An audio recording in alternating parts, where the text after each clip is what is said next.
Before I start, I would like to thank Father Phil for giving me this opportunity of speaking at St. Teresa's.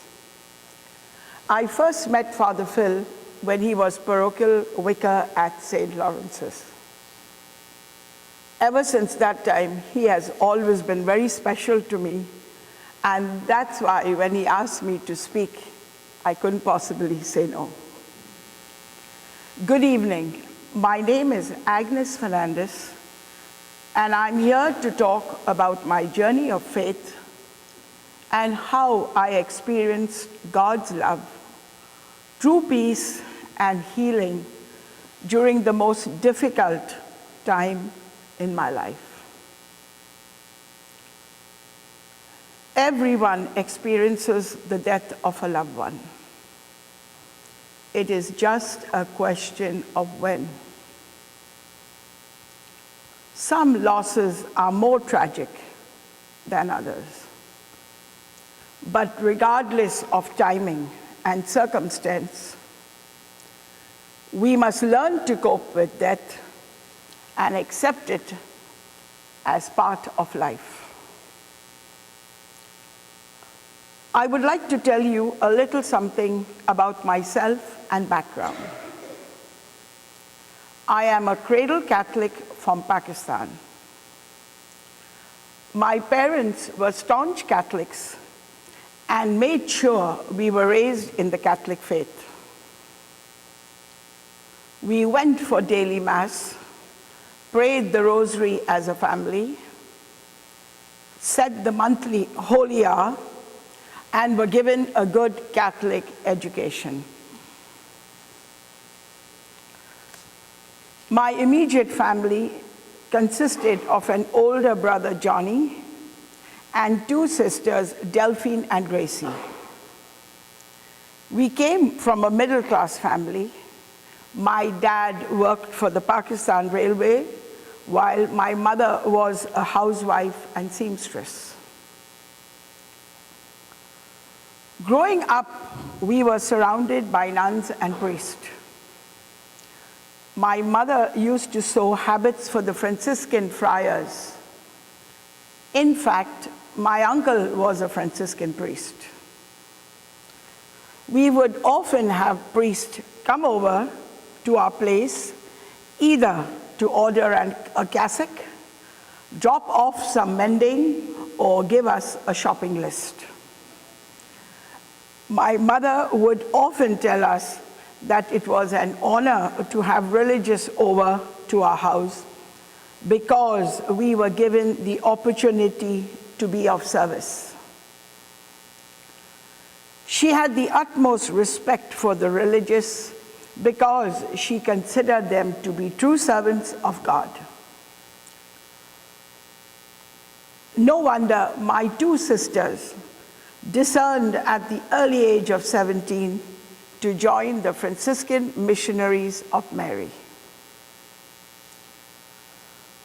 I never understood the importance of being a part of the church and community till I lost my brother at the young age of 16 in a drowning accident. He went on the annual altar boys picnic arranged by our parish. He had been looking to this picnic all summer long. As he was swimming, he got caught in quicksand and drowned. He was the only son, and my parents were heartbroken. The community embraced us during our loss, and we continued to pray and attend daily Mass during the most painful and difficult time. We knew our faith was being tested, and we never grew angry or bitter at God. I learned the true importance and value of being Catholic, and it has been instilled in me ever since. As the years went by, I became a certified teacher. I had a French-Canadian nun as my principal at the convent school I taught in. She encouraged me to go on a sabbatical for a year and visit schools in Europe, the States, and Canada. And so I decided to take her advice and go. After returning to Pakistan, I felt frustrated and wanted to leave the country, as I got a taste of a better life. I guess what you don't see, you don't miss. I went on a holiday to Kuwait to visit my aunt. One day, I accompanied her to the Pakistan embassy as she needed to renew her passport. While waiting in the reception area, I read the advertisement that they were recruiting teachers for their embassy school. I applied for a teaching position and was able to secure employment in Kuwait. I met my husband Joe while working in Kuwait. I was invited to my neighbor's son's birthday party. I was not keen on attending, but my friend Angela encouraged me to attend. I went only to please her. And who thought this simple act of kindness would change my life forever? I met my future husband at that party. We dated for a few months, and when he proposed, I accepted. Since my immediate family was in Pakistan, we decided to get married there. We were blessed with two amazing children, Tina and Johnny. We lived for a little over 20 years in Kuwait. I was a 6th and 7th grade English teacher at the International School and College of Pakistan. My husband was a salesman for the National Panasonic by day and a professional musician at night. He played for weddings, private parties, and in many of the 5-star hotels in Kuwait.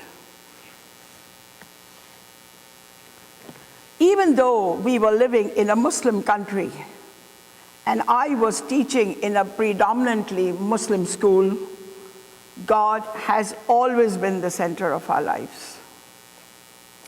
We were not given the privilege of having numerous masses at convenient times like we do here in Houston, nor did we have the option of attending a different Catholic church. There was only one Catholic church in the whole of Kuwait. Our Sunday obligation was fulfilled on a Thursday or Friday, as Sunday was a working day. We rarely missed our Sunday obligation, despite the distance or inconvenience. Now let me tell you something about my life in Kuwait. Life in Kuwait was stress-free. Kuwait is a welfare state, so we did not pay any taxes, nor did we pay for medicals. It was all free. We paid our phone and electricity bill once a year.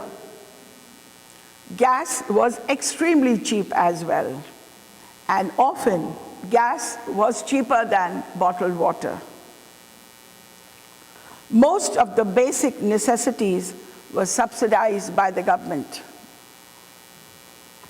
At school, I got a 3-month paid vacation, as well as 2 weeks in December and 2 weeks for spring. School started at 7:45 a.m. and got over by 1:30. During the holy month of Ramadan, we started at 9 a.m. and got over at 12 noon. It was the law that we couldn't eat or drink in public. Everything came to life at night after the Arabs opened their fast. I was very accepted by my colleagues, They were kind and helpful to me, and my 20 years passed by so quickly, even though I was the only Catholic teacher in 120 Muslim teachers. Our faith was truly tested during the Iraqi invasion of Kuwait. I had just returned to Kuwait after my yearly summer trip to Pakistan. I arrived on the 1st of August, and the invasion took place on the 2nd. We waited in Kuwait for a little over a month, thinking that the situation would get better and Kuwait would be liberated.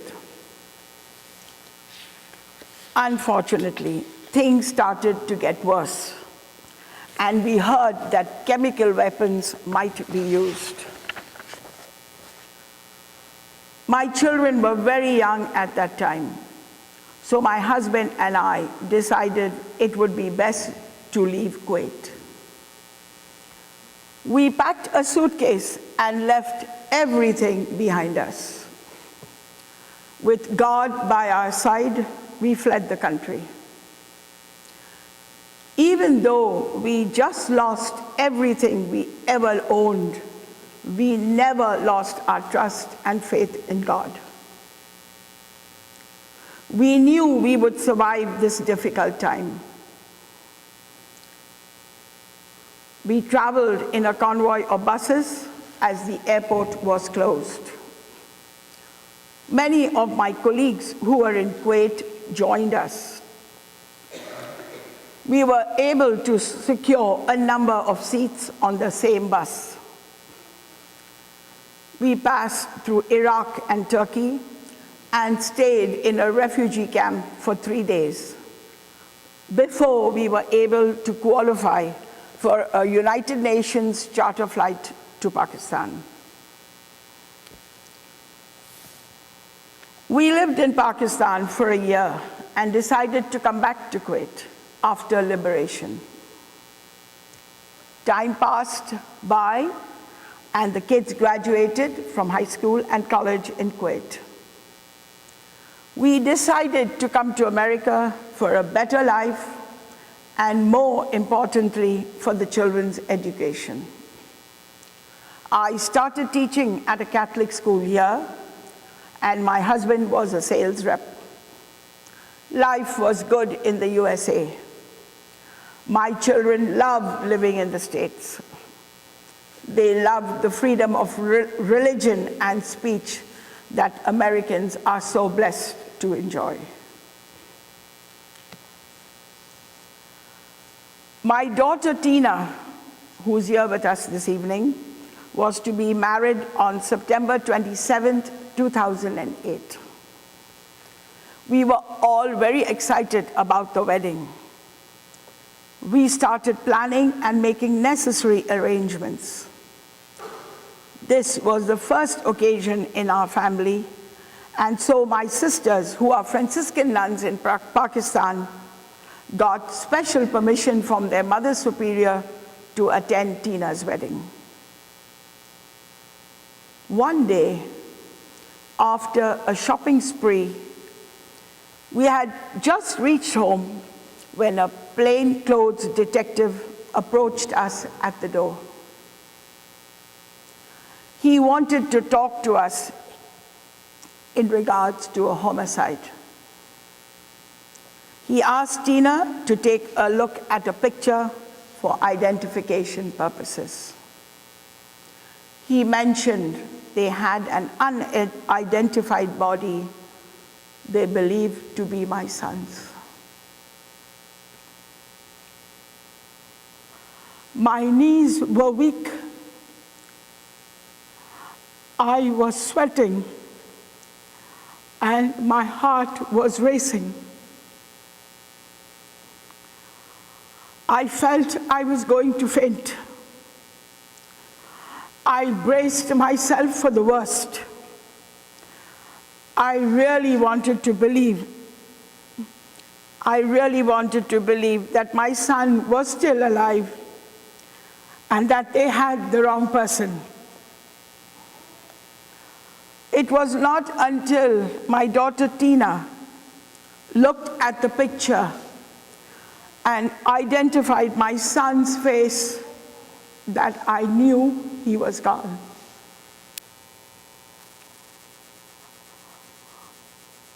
My whole world came crashing down. I felt I was in a horrible dream, and I wanted so desperately to wake up.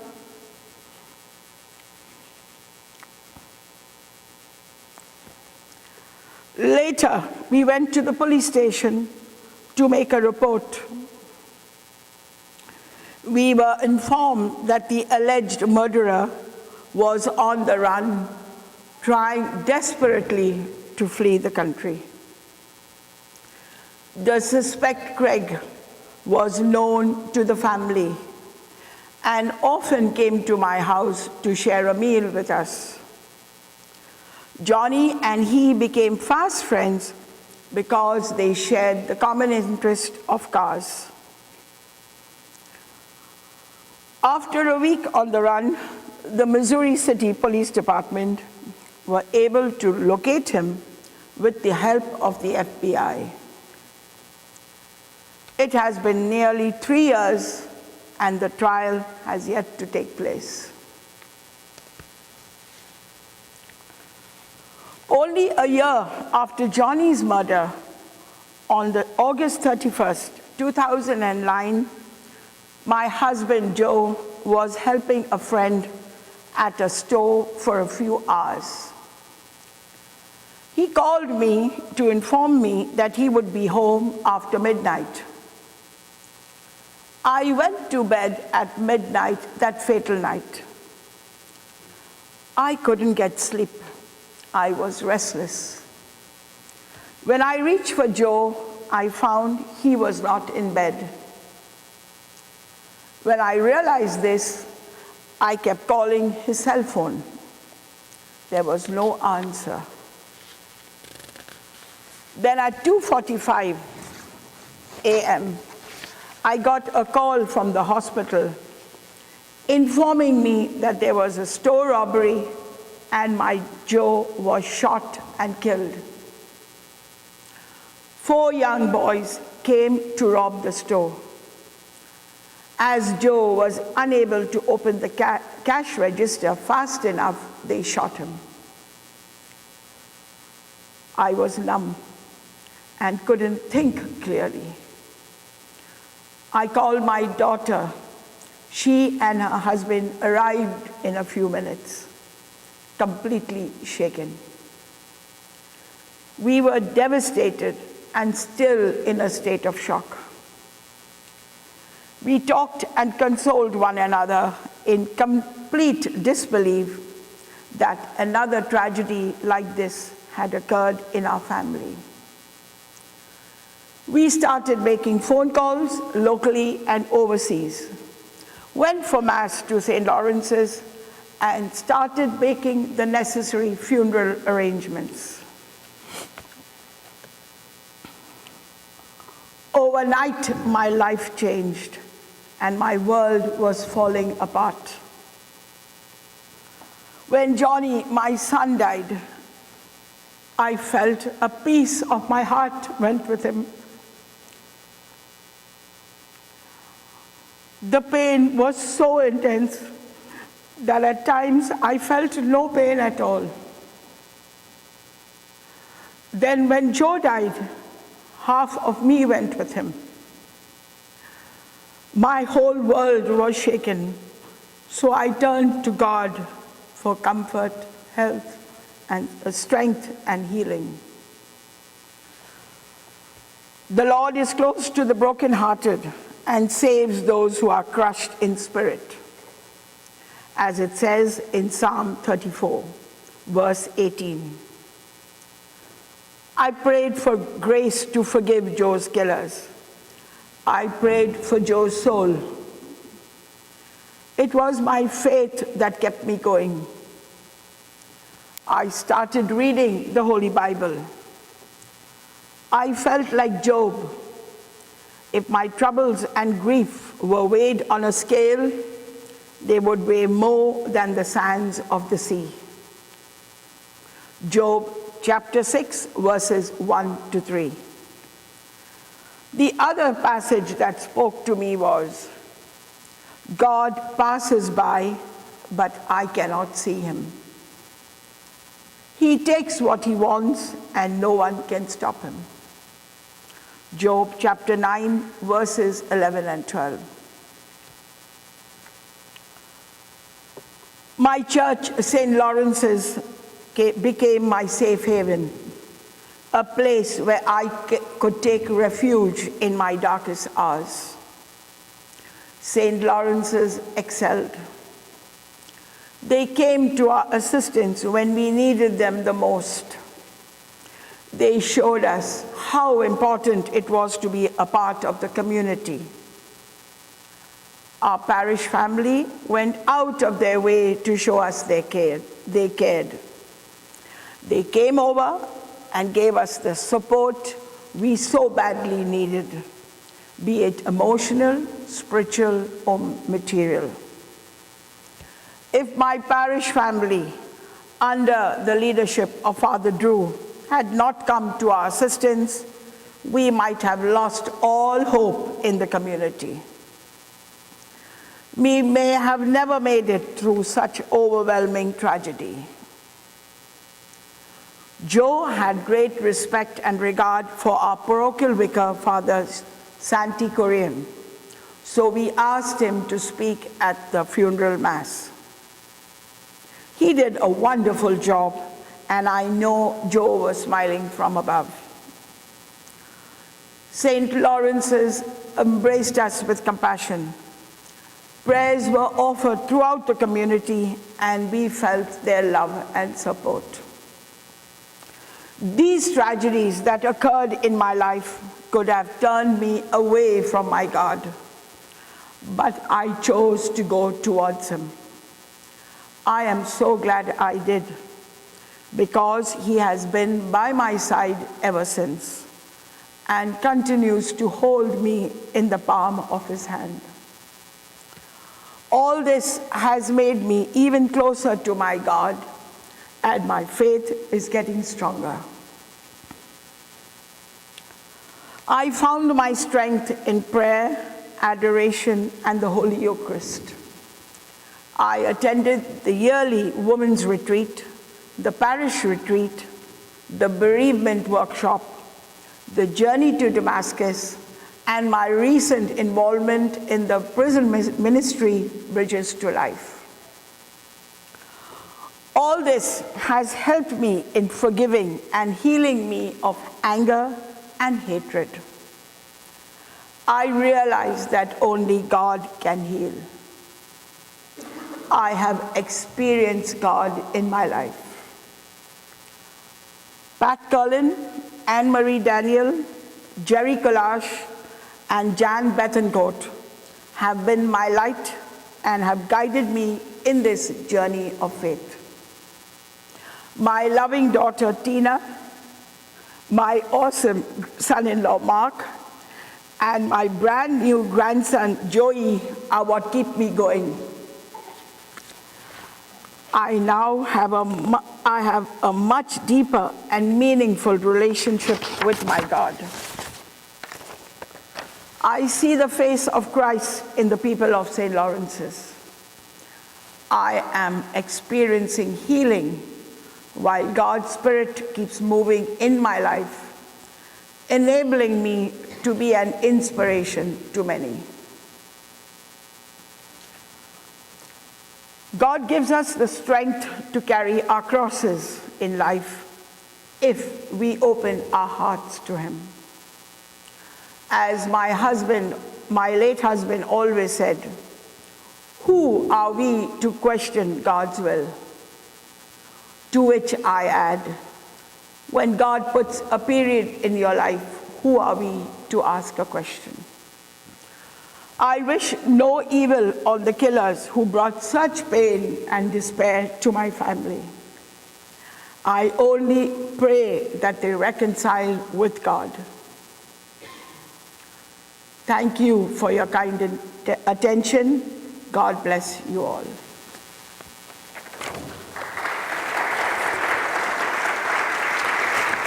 Thank you.